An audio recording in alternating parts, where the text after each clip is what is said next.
देखिए,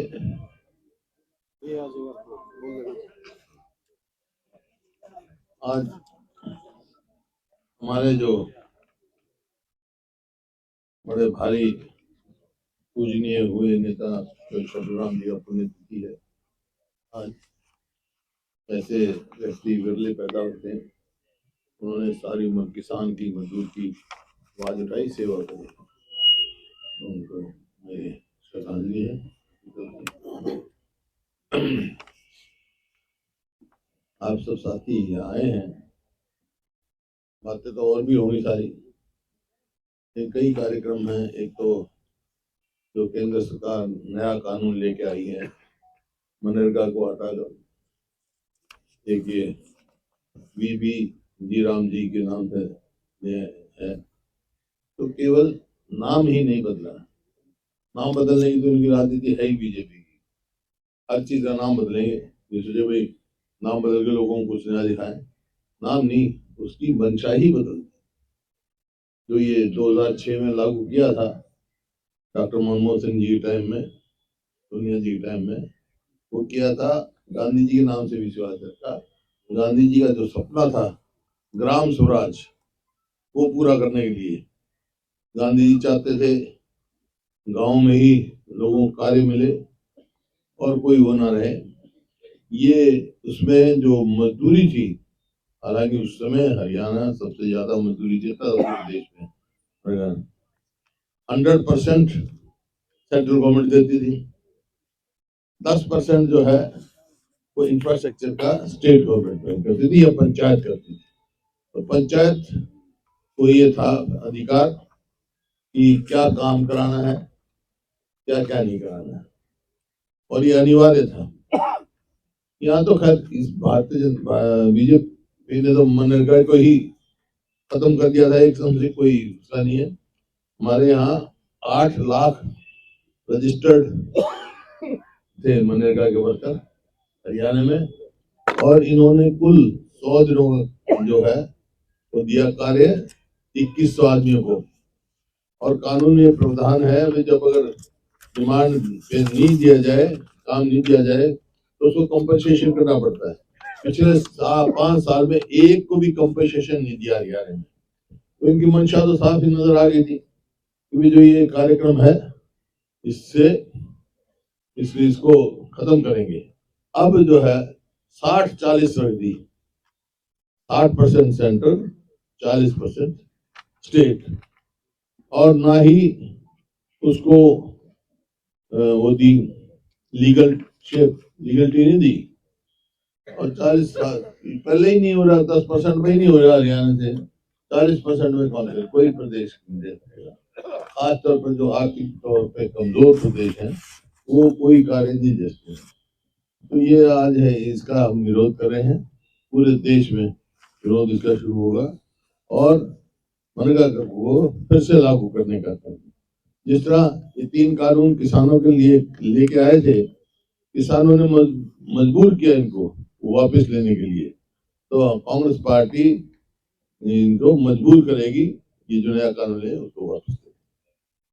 डॉक्टर साहब, आपने जैसे बात की है मनरेगा को लेकर के, आपकी पार्टी पूरी तरह से जो ना सार्वजनिक रूप से लोगों के बीच में जा रही है, खुलासा भी कर रही है, लेकिन यदि क्या इसकी जवाबदेही तय की है? यदि अगर दोबारा से मनरेगा को नहीं स्थापित किया जाता है तो क्या आपकी पार्टी की आगामी रणनीति क्या होगी? आप बता रहे ना, जो किसानों की मजबूरी क्या सरकार को वापस ले, हम ऐसा प्रयास करेंगे पूरे देश में, इस सरकार को मजबूर करेंगे कि वापस ले, आवाज उठाएंगे जो हमारे कार्य।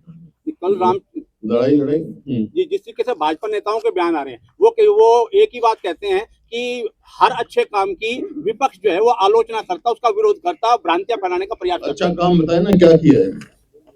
अनिवार्यता खत्म कर दी उसकी, और उसका स्टेट शेयर 40% कर दिया, और जो कार्य निश्चित करना था, जो कार्य क्षेत्र था पंचायत का कि क्या काम होगा, अब उसका केंद्रीकरण कर दिया।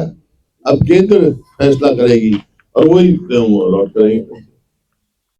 इसमें कोई अच्छा नहीं है। ये तो एक मंशा है इसको कार्यक्रम खत्म करने की। कांगड़ा साहब ने भी यहाँ पे कहा जी कि कांग्रेस को राम के नाम से आपत्ति है क्योंकि जी राम जी नाम रखा गया है, तो कांग्रेस राम का तो पूरी एब्रीविएशन का नहीं पता ना क्या है ये एब्रीविएशन, ये कार्यक्रम है और राम का है। राम राज्य जब भी आएगा जब ग्राम स्वराज हो जाएगा, गांधी जी कहते थे। ग्राम स्वराज पंचायती तो पावर खत्म कर दी। आपने अभी बताया कि नाम ही नहीं मनसा ही चेंज कर रहे हैं। इससे पहले इन्होंने नेहरू युवा केंद्र का भी खत्म करने का काम किया है। महात्मा गांधी और नेहरू के नाम से जो संस्थान थे उनके नाम भी चेंज किए जा रहे हैं। इसके लिए कोई कोई देखिए, नाम का सवाल नहीं है, कार्यक्रम का सवाल है। ये जो गरीब आदमी कौन किसको मनरेगा का फायदा होता था, किस मंशा से बनाया गया था कि लोगों को काम मिले, उनकी परचेजिंग पावर बढ़े। इसमें 90% लोग जो हैं वो दलित, बैकवर्ड क्लास और आर्थिक तौर पर कमजोर है, वो हैं, उनके पेट पर लात मारी जा रही है। आपने यहाँ पे एक विषय 4 बिंदु उठाए, उसके अंदर काम की गारंटी, बदलाव की तत्काल वापसी, सामाजिक अधिकार की पूर्ण बहाली, यानी 400 रुपए न्यूनतम वेतन। अगर हम वेतन की अगर हम बात करें तो जैसे शायद बाजार में मजदूर को शायद 600 रुपए के आसपास वेतन मिलता है, तो 400 रुपए तो बहुत कम रहेगा। सरकार वो भी देने से पीछे हट रही है। तो वो भी नहीं दे रहे। हाँ, तो वो भी पीछे दे नहीं रहे ना। तो इस आंदोलन में जैसे आपने कार्यक्रम बनाया 12 तारीख से, तो लगेगा कि भी बिल्कुल बदलाव आने की उम्मीद है। तो प्रयास करेंगे पूरा, जनहित की बात है और बाकी डॉक्टर साहब बता देंगे। बता दो फिर। जनरल इश्यूज हो रहे हैं। नमस्कार, आपका स्वागत। हमारा सीनियर यही है भाई। जहाँ तक बात आई मनरेगा बचाओ संग्राम की, आप सबको पता है कि इस देश का शोषित, पीड़ित, गरीबी, गुर्बत में जीने वाले आदमी के लिए मनरेगा शुरू की थी और ये एक बहुत बड़ा हथियार था जो उसको संवैधानिक अधिकार काम का भी दिया। और अगर काम का अधिकार देने के साथ साथ अगर मनरेगा की मजदूरी नहीं मिली तो उसको वो भत्ता भी देने की एक प्रावधान था, कंपनसेशन। लेकिन अब जिस ढंग से आप देख रहे हो कि नाम बदल रहे हैं, कहीं गवर्नर हाउस का बदल रहे हैं, कहीं दूसरा बदल रहे हैं, तीसरा बदल रहे हैं, नाम से हमने इसकी पता नहीं एब्रीविएशन क्या है। कई जगह तो वीबी जी जो है ना, जी पहला जी जो है राम के साथ जोड़ दिया, वीबी ग्राम जी, कई बार जी राम जी। क्या है मतलब इसकी फुल एब्रीविएशन आपको पता है? इसमें सारा आपको पता है क्या? आपने दिया जी, आज पढ़े नहीं पता है। मतलब इसमें जी को, पहले वाले जी को राम के साथ जोड़ते हैं, राम जी। तो चलो, लेकिन इसमें हमारा ये है कि ये एक गरीब आदमी के अधिकारों के ऊपर कुठाराघात है। उसकी जो मजदूरी थी, जो रोजी रोटी उसकी चलती थी, जो परिवार पलता था, उसके ऊपर ये कुठाराघात है बहुत बड़ा। पंचायतों के अधिकार के ऊपर भी बहुत बड़ा कुठाराघात है। जो पंचायत का जो 1991 में राजीव गांधी जी ने मरने से पहले जो ड्राफ्ट तैयार किया था इसका, कि पंचायती राज को जो ताकत दी थी, और पंचायती उसमें कहा था भाई देश की खुशहाली का रास्ता गांव से होकर गुजर रहा है, और गांव को ताकत दी, पंचायतों को ताकत दी, उसके ऊपर भी एक कुठाराघात है पंचायत। तो हमारी मांग है कि मनरेगा को दोबारा से मतलब रिवाइव करा जाए ताकि गरीब आदमी के जो अधिकार हैं उसकी मजदूरी को बचाया जा सके। Thank you. डॉक्टर साहब, जैसे सरकारी भर्तियों में जिस प्रकार से पारदर्शिता नहीं और बाहरी उम्मीदवारों को, दूसरे प्रदेश के उम्मीदवारों को ला करके थोपा जा रहा है सरकार की तरफ से, सरकार की इसकी कांग्रेस की पार्टी क्या रणनीति रहेगी इसको? देखिए, इस सरकार को हरियाणा पब्लिक सर्विस का चेयरमैन भी हरियाणा का नहीं मिल रहा है, और यही कारण है कि आप देखिए कोई पोस्ट लगा ले आप। अभी इसकी की थी अपना इसमें इंजीनियर की है, प्रोफेसर की भी प्रोफेसर की भी की, इंजीनियर की लगाओ, पहले एसटीओ लगाए, उसमें 80 में से 78 मार के, कोई भी लगाओ, डिटेल होगी, प्रबंधन की सारी डिटेल हमारे पास है, दे देंगे आपको। कोई भी मतलब ये है, ऐसा प्रतीत होता है कि हरियाणा में पढ़े लिखे नहीं है। अरे यूपीएससी के तो टेस्ट क्लियर कर रहे हैं हरियाणा वासी, एचपीएससी के नहीं करेंगे। तो ये जो है एक जानबूझ के ऐसा किया जा रहा है। और मेरी आपके माध्यम से कांग्रेस तुरंत एचपीएससी की चेयरमैन को हटाया जाए और कोई हरियाणा का काबिल आदमी लगाए। हम हमारे काबिल बच्चे हैं, उनको बेकार कर रहे हैं। यूपीएससी में नौकरी मिल जाती है, आईएएस आईपीएस में आ जाते हैं, यहाँ नहीं आते। और हरियाणा एग्जीक्यूटिव के 3 पोस्ट है तो 1 बार का लगेगा। कोई भी पोस्ट लगा उठा के देख लो, प्रोफेसर लगा लो, इंजीनियर लगा लो, आपके कितने ही कितने हर कोई ये कर रहे हैं। चेयरमैन तो बेइज्जती करता है युवाओं की कि हरियाणा में तो काबिलियत नहीं है बच्चों में। हुड्डा साहब, हर मामले में देखा गया कि सरकार विपक्ष की आवाज को दबाने का प्रयास करती है। विधानसभा के शीतकालीन सत्र में भी देखा गया और वैसे भी सड़कों पर देखा गया। तो क्या लगता है कि विपक्ष भी ऐसा मानता है कि सरकार जो है ना, विपक्षी आवाज कोई नहीं दबा सकता, ना दबी है। काम करना नहीं है, नाम बदलना जानते हैं, काम करना नहीं जानते हैं। और ये आज प्रदेश की चाहे आर्थिक स्थिति लगाओ, चाहे कानून व्यवस्था लगाओ, चाहे कोई लगाओ, हम 18 प्रदेश हैं बड़े, जिनमें से एक हरियाणा है। जो कहते हैं ना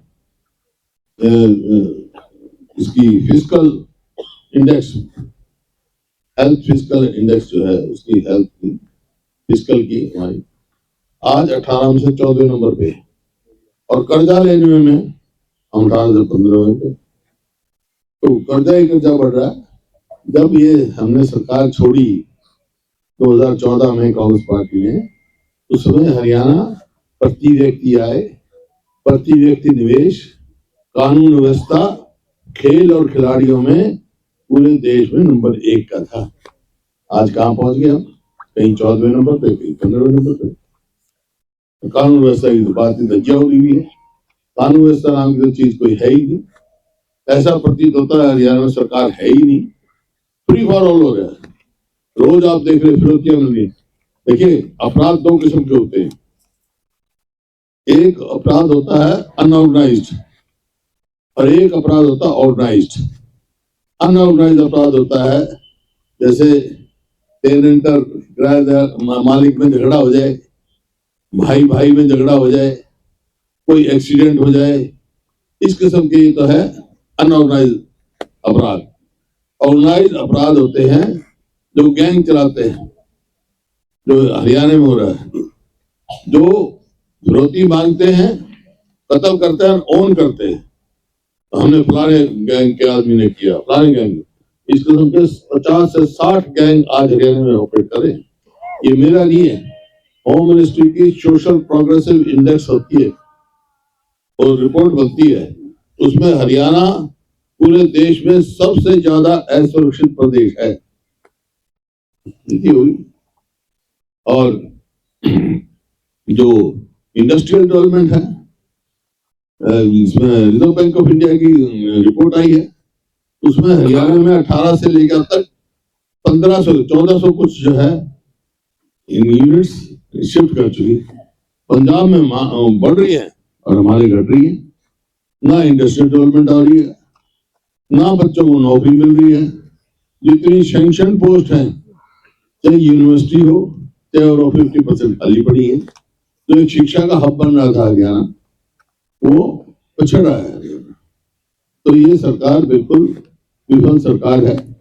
और यही पता नहीं किसकी चलती है, किसकी चलती है यहाँ।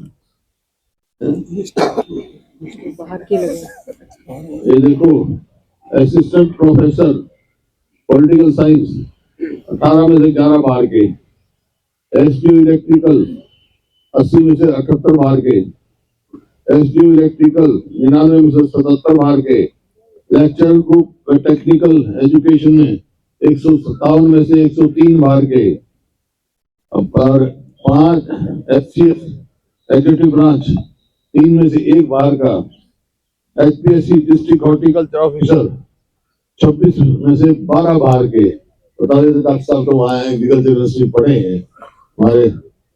और एचसीएस एग्जीक्यूटिव ब्रांच 7 बीडीपीओ में से 4 बाहर के, 7 में से 4 बाहर के।